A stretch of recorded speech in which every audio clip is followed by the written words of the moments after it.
દેવભૂમિ દ્વારકા જિલ્લાના જામખંભાળિયામાં આજે chemist association દ્વારા ઓનલાઈન દવાઓના વેચાણના વિરોધમાં હડતાલ પાડવામાં આવી। શહેરના અંદાજે 80 જેટલા મેડિકલ સ્ટોર સંપૂર્ણપણે બંધ રહ્યા। દેશવ્યાપી હડતાલને સમર્થન આપતા સ્થાનિક કેમિસ્ટોએ જણાવ્યું કે ઓનલાઈન પ્લેટફોર્મ મારફતે પ્રિસ્ક્રિપ્શન વગર દવાઓ વેચાતીઓના લોકો સ્વાસ્થ્ય પર ગંભીર જોખમ ઊભું થઈ રહ્યું છે।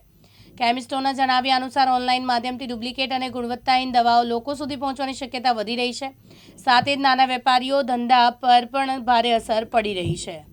ઓલ ઇન્ડિયા કેમિસ્ટ એસોસિએશનના આદેશના સંદર્ભમાં ભારતભરના લગભગ 12.5 લાખ કેમિસ્ટોએ આજે પોતાનો ધંધો બંધ રાખેલ છે, જેના સમર્થનમાં ખંભાળિયા કેમિસ્ટ એસોસિએશન પણ જોડાયેલ છે।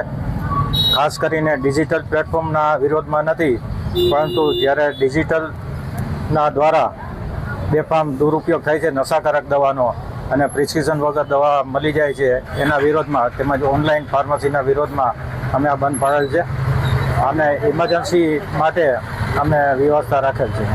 તમારી માંગ શું છે?